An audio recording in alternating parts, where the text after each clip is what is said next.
Ladies and gentlemen, boys and girls, welcome back to the channel and the podcast. We are closing out the wild card weekend with a showdown slate, and I'm doing this because there's $200,000 to first on DraftKings and big prize pools on these other sites. Showdown slate between NFC matchup, the Philadelphia Eagles and the Seattle Seahawks. Pretty interesting game. It's pretty much a pick 'em. I think the Eagles are favored by like a point and a half at home, which as a road team for the Seahawks, it's a pretty good spread. On a neutral field, it means they'd be favorites here. So it makes sense. I mean, the Eagles only really getting a playoff spot because of winning the division, that contingency that you automatically get in if you win your division, as probably the weakest division seed. But this is a team that's playing very well. 5-game winning streak. Ended up beating up on some weak teams down the stretch, the Giants twice, the Cowboys, but you end up winning those games. And you're doing it without really much on the offensive side of the ball, and they might be limited once again in this one. Nelson Agholor has been ruled out. Luckily for them, Miles Sanders will be playing in this one, but Zach Ertz, it seems questionable. They said there's some optimism he plays, but he has a cracked rib and a severed spleen right now. It does not seem great for his chances, and if he does play, it seems more of maybe a red zone role for Zach Ertz in this one.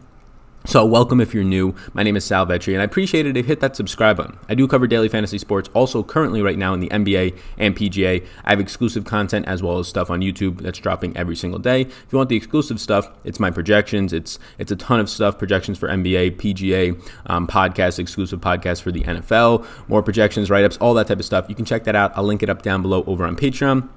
It's been a ton of fun, a ton of people having success, as well as myself. My best last week in the NBA, having a successful so far weekend in PGA, but it's really too soon to tell. But excited for the NFL as well. If you hit that subscribe button, I really appreciate it. If you're watching right now, who is your favorite play below $6,000 on this showdown slate? Let me know. Leave it down below. You must be a subscriber, must hit the notification bell on these YouTube videos to get entered into a contest to win $15 via PayPal, Venmo, whatever it might be. So let me know that down below. Must be a subscriber with the notification bell turned on. Have a goal to hit 20,000 subscribers by the Super Bowl. It's a little bit of a bold goal, but again, just incentivize more people. You're going to see a lot of eyes on these videos since it's the NFL playoffs. With that said, let's get right into this video. I appreciate it. You can roam around, check out some free strategy guides also I have linked up down below. So these aren't rankings. Yes, maybe, and no. That's what the X means. It means maybe if you're new here, and means no. Yes, Y means yes. It's color-coded for that. They're not rankings, but they technically are tiered, right? So like DK Metcalf at the top, it's not that I like him the most. It's the way that my filtering goes. It's supposed to be by salary, but then I manually change some things. So those are not rankings. It does not mean that DK is my favorite player on the entire slate. No. Does it mean I like him? Yes. Does it mean he might be a captain option for me? Yes. So the way that people usually ask me, I like to get my wide receivers, elite pass catching tight ends in the captain spot as much as possible. Sometimes I'll go to running backs, but not as often. I like the volatility and the higher upside of wide receivers that can get you there on really one or two targets, whereas running backs might take them 12, 15 touches to get you there, and you really can't feel confident about that, especially with both of these teams where there will be split backfields. So starting with DK Metcalf at 8,800, I do like him. He's a yes. I think he has the best matchup of the entire game for either side of the ball. He'll either see Jalen Mills or Douglas. He has 20 pounds on Rasul Douglas, and he also has 10 pounds on Jalen Mills. Why is that important? Well, he's probably the number one red zone target for this Seattle team. He sees about 20% of the targets. He leads all rookie wide receivers in air yards per target and end zone targets and red zone targets. So he's a huge weapon for them around the red zone. Based on their offense and the way that the total is for this one in the Philadelphia secondary, they should be able to get to the red zone, I would say at a minimum 2 times, probably closer to 3 to 4 times in this game. I expect Metcalf to have at least 1 to 2 red zone targets in this game. And when you have that type of advantage and you're frequently targeted in the red zone, it usually pays off well. I like the price point as well. I'm projecting Zach Ertz to be out, both in my projections and just also for this slate breakdown. If he's in, well, then some things will change. But again, even if he's in, I don't really feel confident. I think he'll be more of a red zone target, and I don't feel confident paying $8,600 for him. Dallas Goedert, on the other hand, at 8,000, if Ertz is out, well, then he's going to be a yes for me. I expect him to run 35 to 40 routes. I project him for around 8 targets in this one. Hard to ignore an $8,000 tag for a guy who's going to be the primary wide receiver one, acting as a tight end on the field for every single snap and probably running every single route that Wentz drops back on for the Eagles offense. Jacob Hollister, I love him here. 6,600 is just way too cheap. Look, Josh Gordon left 2 weeks ago, stepped away from the game. 74 routes run since that time, and he's had 9 catches, 89 yards on 13 targets. The infamous, I guess not really that infamous, but stopped on the 1-inch line against San Fran to close out week 17. Huge stop there for the 49ers, but the big news is 9 catches for 89 yards. Now, the yardage isn't great in 2 games. It's like, 45 yards per game, but if you're telling me he's going to have 4.5 catches, 45 yards a game with touchdown upside because he's a tight end, Seattle utilizes them a ton, and a favorable matchup against Philadelphia here, it's really hard to pass that up at 6,600 for a guy who I'm going to project out for around 10 fantasy points as a median projection. Joshua Perkins at 2,600, if Ertz is out, might be the best stable value on the slate. He ran 33 routes out of the slot and out wide last week. It's really hard not to like a guy who's 2,600, cheaper than both of the kickers, cheaper than the defenses, and I have him projected out for close to 10 fantasy points, which is more than the kickers and defenses if Ertz is out. So Perkins is a guy who should be a staple in a lot of your lineups, if indeed, and I'd be fine on a showdown slate. It's very variant, so you don't want 100% a guy ever, but I'd be fine having Perkins in the far majority of my lineups, if indeed Ertz is out.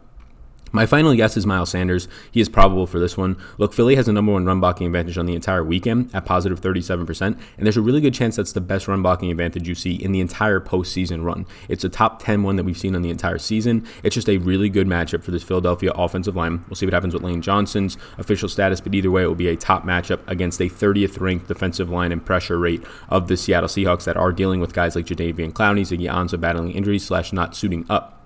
I'm projecting Sanders for 16 carries, which is around the median for him, and 3 receptions, which is around the median for him. So that's 19 targets on an average game. Now, they said Jordan Howard should see more work than his one single snap last week, but that was one snap with Sanders out. I think the work for Jordan Howard might be 5-6 touches, and I think if anything, it takes those away from probably a Boston Scott more so than a Sanders. At $9,000, he's not my favorite type of play to get into my lineups because of the price point. He's the most expensive out of all these yeses, but I'm projecting the guy for 19 targets against an average 15th ranked Seattle run defense.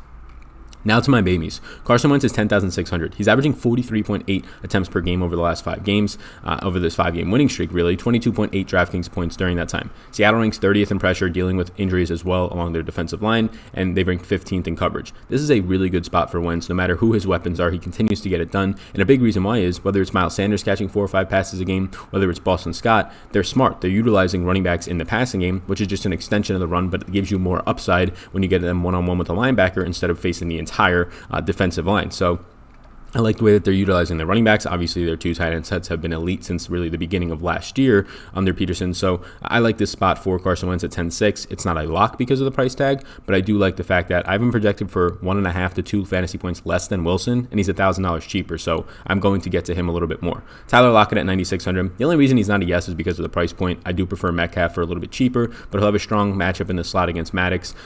It's really just a pricing thing. If you want to prioritize Lockett and not play a quarterback, you want to prioritize him over DK Metcalf, I think that's fine. For me personally, I won't, but I still will have a lot. Greg Ward, look, he's had 21 catches and over the last 4 games on 30 targets. He's been the leading receiver during that time. He's running the most routes for all the wide receivers during that time. And now there's no Nelson Aguilar, so he's projected to be once again the leading receiver here. I'm projecting him for 7 targets, but it seems like a steep price tag of $7,400, maybe $500 or so overpriced. Now, it's not a ton for a showdown slate, but his red zone upside is low. Now, I know he has 1 red zone touchdown this year, but over the last 5 or 6 games when he's been running these 25 to 35 routes a game, that's been his only red zone target. And it's because this team uses, 1, the running backs a ton in the red zone, but 2, their tight ends nonstop in the red zone. So it's not a great spot when you factor in that even if Greg Ward gets his 7 targets, his 5 catches for 40 yards, is that worth it at $7,400? I would much rather play Jacob Hollister, who I think is going to have a very similar role in the offense of Seattle as Greg Ward will for Philadelphia. Now, Ward will get split out wide, of course, a lot more than just being in the slot, but at $7,400, he's definitely not in play. I think I have him projected for somewhere around 5.5 receptions on 7 targets, but I just think the red zone upside is lower than guys like Hollister for a cheaper price tag.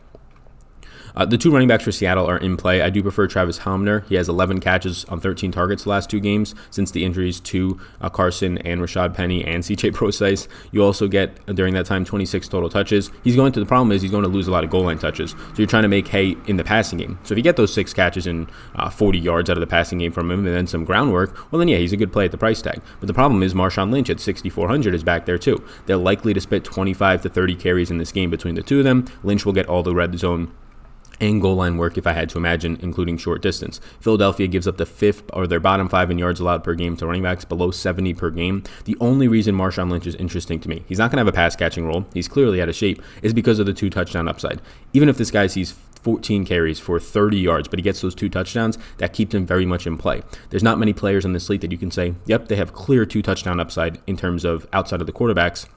I don't think there's much. There's both of the Seattle receivers and Metcalf, and there's Metcalf and Lockett on the side of Philadelphia. It's probably Dallas Goedert and then Marshawn Lynch at the end of it for running backs. There's not a lot. So when you have that on a showdown slate, that type of upside is huge. Whenever they're within the 5-yard line, you know Lynch is going to get at least one opportunity there, if not multiple, especially right on the goal line.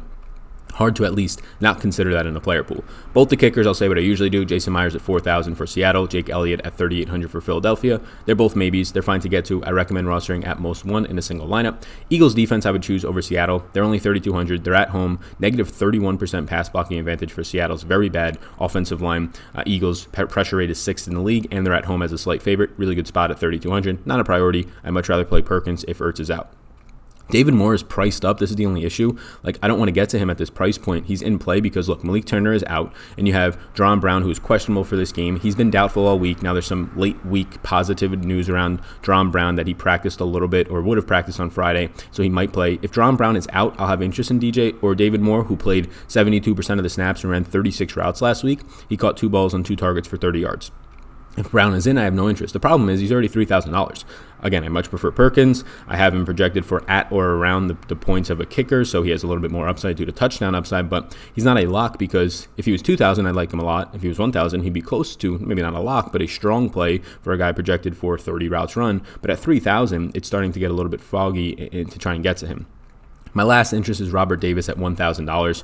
I don't really have a ton here. I mean, the guy did run more routes than JJ Arcega-Whiteside last week. He ended up running, I believe, 33 routes last week, but he caught no balls on 2 targets. He was second behind Greg Ward in receiver routes run, and then in week 17, he caught 1 pass on 17 routes run. So 15 routes in the last 2 weeks, ranked second for all Philadelphia wide receivers. The issue is he has no rapport, it seems, with Carson Wentz, whereas Wentz has a rapport with both of his tight ends, both of his running backs, maybe even all 3 of his running backs, and Greg Ward at this point in time. So $1,000, he's in play. If he's going to go out there and run 25 to 30 to 35 routes at $1,000, he's going to just fall his way into targets, so it's hard to at least not put him in a player pool.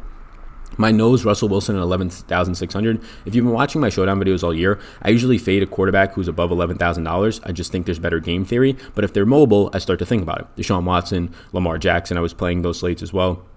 And Russell Wilson is mobile. He's averaging over 20 yards per game on the ground. But the issue here is he's only projected for 1.5 points more for me than Carson Wentz. And Wentz is $1,000 cheaper. And they have similar team totals in this one. So it's hard to prioritize a guy who is going to cost $1,000 more, force you instead of being able to get to a Dallas Goedert, you're now forced into somebody in the 6K range like Travis Hoffman or Marshawn Lynch, and I don't like that. Maybe another example would be instead of being able to fit into your lineups a Tyler Lockett in that 9K range, 9,600, you're now being forced to get into the low 8K range, and you're trying to force in guys like Boston Scott, Greg Ward, instead of getting a pretty strong play like a Tyler Lockett, right? So I'd rather have that extra 1,000 where I have the quarterbacks projected out pretty similarly. Zach Ertz, I'm just projecting not to play right now. If he does suit up at 8,600, I think it's mainly a red zone role, which is good for touchdown upside, so he might be in my player pools, but very low interest. Boston Scott at 7,600. I think he's priced as if DraftKings was trying to put him here just in case Miles Sanders didn't suit up, and with that, I have him projected for 6 carries and 4 receptions. That's good, 10 touches for a guy in a playoff game, but Jordan Howard, they said, is going to see an expanding role. I think that takes away from him a little bit, and he's 7,600, so a similar price point as Greg Ward, who's going to have way more usage in the offense, similar to Dallas Goedert. I just have no interest in that price point of Boston Scott here. I think it is just preemptively priced if Sanders was to miss. Jordan Howard, he played 1 snap last week. Even if he gets up to 4 or 5 touches in this game, 3,600 is just too much in my opinion. Seahawks defense on the road with a 30th ranked pass rush, no interest there. And then the rest of these guys, Deontay Burton, he ran 11 routes in week 17. He caught 2 balls on 4 targets for 48 yards. That was good to see. You might see Burnett actually move ahead of Robert Davis on the depth chart. Now he's double the price, but you really can't project that until we see how it plays out. Right now, I don't have interest because he only ran 11 routes, so Davis is 30 plus. Jerron Brown, just keep an eye on him. He's questionable. If he is out, it impacts David Moore's status and my interest in David Moore a little bit more. Although, no pun there, Moore is a little bit more expensive than Brown by a lot, 2,800. So that's where I'm at right now. I currently have 15 players in a player pool. If you're entering a couple of lineups, please do hit the like button on this video and subscribe. Notification bell. Let me know who's your favorite player below $6,000. You'll be entered into a contest for $15 giveaway, but you must be a subscriber with the notification bell turned on. Finally, thank you for being here. Check out my Patreon exclusive content linked up down below, some free strategy guides as well. If you enjoy what I do here, really do appreciate the like button and subscribe. Best of luck on this slate. Best of luck. Hopefully you had a good wildcard weekend. Check out my NBA and PGA content as well as the week goes on. See you, gang. Thanks for tuning in, and I hope you enjoyed that video. Above my head, if you're not already subscribed to this channel, I do ask you if you can please hit that subscribe button. It helps me out a good amount to reach more people. You can also follow me on Twitter. That's over there. Right in the corner is my @SalVetriDFS Twitter. And then above, you'll find my Patreon link. You can click on that if you want more exclusive content for me. Or a video is going to pop up, so why don't you check that one out as well. I think it's going to be beneficial for you. Thank you so much again for tuning in, and I hope you have a fantastic rest of your day.